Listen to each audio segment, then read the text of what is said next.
hari Selasa kemarin jam 2 siang tepatnya. Saya baru nyampe jam 3 sore. Begitu saya nyampe di sana, saya lihat memang sudah cukup ramai, ada 8 mobil. Saya masuk ke dalam, saya temukan ada 16 penyidik dari KPK, 15 diantaranya itu laki-laki, 1 perempuan, dan tanpa memang menunggu kami sebagai kuasa hukum, tetapi mereka sudah langsung melakukan penggeledahan. Maka saya ketemu langsung dengan Kasatgas, pimpinan langsung dari KPK yang bernama AKBP Rosa. Jujur memang cukup terjadi perdebatan yang luar biasa, karena harapan kami sesungguhnya kami harus menyaksikan ketika dilakukan penggeledahan dan penyitaan itu.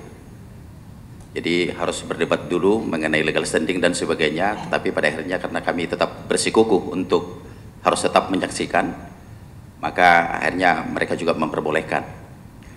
Nah, dari pemeriksaan yang ada hampir lebih dari 4 jam itu, ternyata mereka tidak menemukan apa-apa.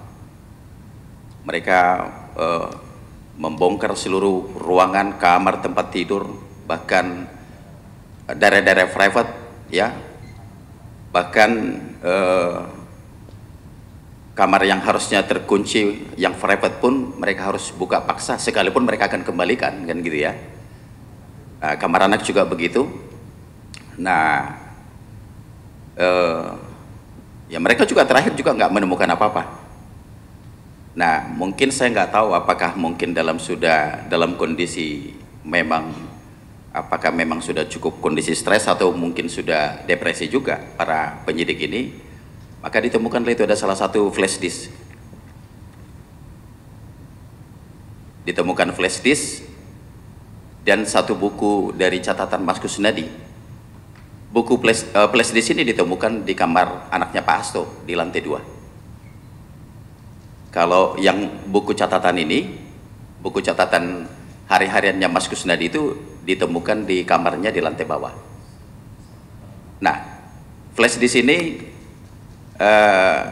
ternyata setelah kita konfirmasi ke anaknya Pak Hasto, ternyata itu juga bukan miliknya juga.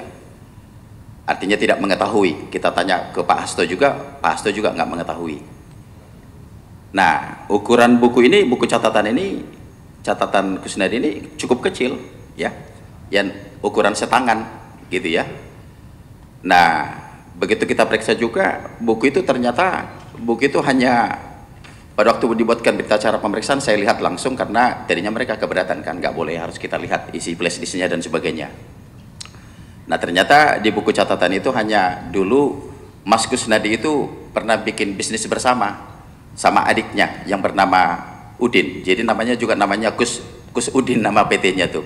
Jadi perusahaan kecil, mereka modal 10 juta masing-masing, jadi total 20 juta untuk bercocok tanam untuk yang namanya itu bawang merah di kampungnya. Nah, jadi saya juga nggak ngerti juga, setelah saya ikutin perkembangan yang lebih dalam, ya, mereka datang 16 orang, sebegitunya mereka untuk bekerja dengan masifnya, belum dengan penjagaan yang ketat, pakai seragam dari anggota kepolisian, pakai laras panjang. Ya, ini saya kira memang sangat over lah, berlebihan. Nah, yang bikin saya jadi keki untuk teman-teman media, yang bikin lucu nih, ya. Jadi dari penyidik KPK ini rupanya sudah menyiapkan berapa banyak cover gitu. Saya lihat sendiri dengan mata kepala waktu dimasukkan ke mobil Innova itu ada 4 cover tuh. 1 koper biru yang besar itu ternyata katanya untuk menyimpan yang 2 alat bukti yang mereka sita itu. Nah, jadi saya juga cukup bingung kenapa kok harus menggunakan cara terkesan seolah-olah dibawa sebegitu banyak berkas dari rumahnya Pak Hasto. Nah, total cover itu yang saya lihat ada 4, ya. Nah, jadi ini saya kira yang perlu harus mau kita sampaikan, maksudnya supaya lurus bahwa memang tidak ada yang disita, digeledah dari rumahnya Pak Hasto, ternyata cuman hanya flash disk dan buku catatan. Nah, demikian juga setelah selesai melakukan penggeledahan di kediaman Pak Hasto yang di Bekasi, mereka lanjut ke Kebagusan. Di Kebagusan itu mereka juga melakukan penggeledahan dan penyitaan, dan ternyata mereka juga tidak menemukan apa-apa. Jadi boleh dibilang hasilnya nol. Nah, mereka juga tidak mengundang media. Biasanya kan kalau KPK mau ngapa-ngapain ini kan mereka sudah, medianya udah siap tuh, udah bocor kemana-mana tuh. Jadi di sana juga mereka tidak menemukan apa-apa. Maka saya patut diduga ini bahwa memang apakah memang ini hanya untuk menjalankan perintah saja, seolah-olah memang sudah dikerjakan penggeledahan ini, yang seharusnya dengan profesional ini harusnya berimbang kan gitu ya. Saya kira cukup tidak beralasan orang sebanyak itu bekerja tetapi tidak menemukan hasil apa-apa. Dan jujur memang saya cukup bicara banyak dengan mereka, tidak ada suatu hal yang serius saya lihatin. Mereka juga bekerja santai ya, kalau memang waktunya lagi sholat yang ngobrolnya juga biasa. Jadi artinya tidak ada yang harusnya tendensius atau apa yang betul-betul signifikan harus dikerjakan. Nah, jadi itu untuk teman-teman media yang perlu saya luruskan terkait soal penggeledahan di 2 tempat itu.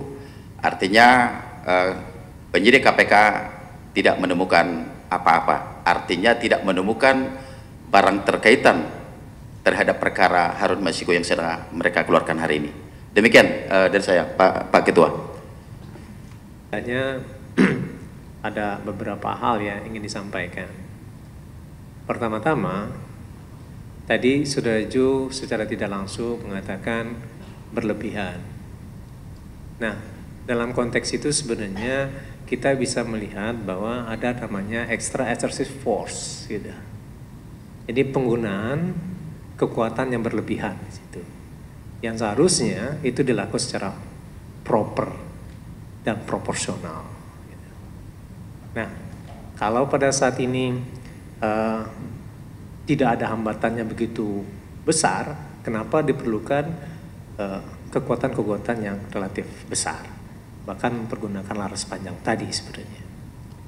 Itu satu soal. Dan kemudian yang kedua, ini terkait dengan pada awal-awal kami mengatakan bahwa ada